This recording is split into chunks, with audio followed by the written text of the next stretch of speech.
For Bernie Moreno's? No, yeah. No, I'm advocating for Bernie Moreno. Oh, okay. Yeah, because I'm not really a fan of Sherrod Brown, you know. But you're doing a walk across America about 10 miles a day? 10 miles a day, 5 days a week. That's more than enough.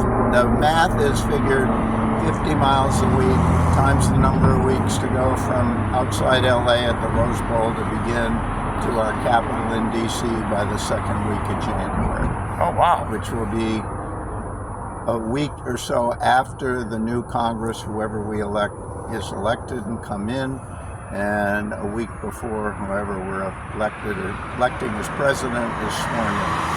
Who knows what that will consist of yet? I don't know. Yeah, I know. It's pretty weird. But regardless of who is sworn in, if they do their job, they need to focus on the job they're supposed to do and not put the interests of just getting their own reelection going and their wealthy backers, the interests of them to get the money they need to get reelected, and not put their political party ahead of doing the job they're supposed to do. And all of us across America that I meet, regardless of ideology, basically think that's a pretty common starting point. We're not getting the representation we need. Right. So therefore, maybe that's a good place to have a little agreement, even though we go all different ways, on how we could fix it. And it gets into stuff that isn't fancy. How do we finance the process? How do we run our primaries? How do we run our general election, et cetera, et cetera? You can't fix it by fixing one piece. You got to fix enough or all of the pieces to change the result coming out the end, which is improper representation. Awesome. I look forward to checking out your channel or your website. Are you doing any video uploads on your journey or anything? Periodically, about every 3 weeks, 2 weeks, I put something out. There was something a week ago. And sometimes I update on what I'm doing and who I've been linking up with for organizations. Sometimes I put out, for example, something about an effort in a state that might change things. And there is one that affects money and politics going on in Maine. They have a ballot initiative. By the way, most of these proposed changes that would improve things aren't coming through legislatures. The existing politicians kind of like the system we have. It serves their purposes. Right. It's the people who are getting shortchanged. So where the state has the citizens initiative where people can initiate change, stuff's beginning to happen because we all know we got a problem. And in Maine, they have collected signatures to put a ballot measure on in November and debate it that would outlaw PAC money, which is a huge percentage of money by wealthy individuals in America, from going to any candidate in more than $5,000.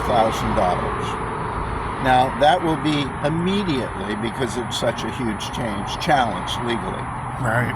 And that's the plan, because there is a flaw in legal argument that has led to a line of cases in America that say that, look, the Supreme Court way back in the 70s passed or reached a decision that said that, a legitimate reason to restrain our political process and money is to avoid corruption.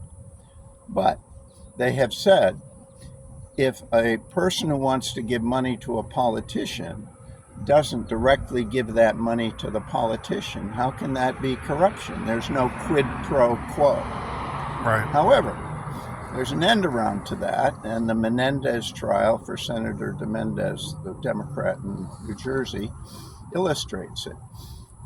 The guy who was seeking Menendez to do favors for him in Congress for his business, I think it was out of Florida, who gave a lot of money, didn't give it directly to Menendez. They understood what was going to happen, whether he made it indirectly clear or whether they actually talked.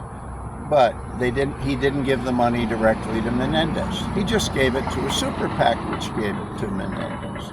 Now that is clearly corruption, and legally the first line of cases never recognized that that could be corruption. It's a legal error in logic. So the hope is we can get this before the Supreme Court. It'll take a little while as it works its way through the appeals. And if the Supreme Court is willing to take a look at that, because it goes back to their own case law, that would be the biggest short-term thing we could do to affect money in the political process. It's huge. It wouldn't solve the problems I'm talking about broadly, but it would be a big short-term fix. So it's that kind of stuff. Gotcha. That's cool. And I'm sorry, I forgot your first name. Rick, I'm Steve. Nice to meet you. likewise. On good luck to you. YouTube, Let Me Audit You, and I'll email you the link to this video. Please. And You good got- luck on your journeys. Thank you now very you much. can clock in. Yeah, right. Have a great day. See you, Steve.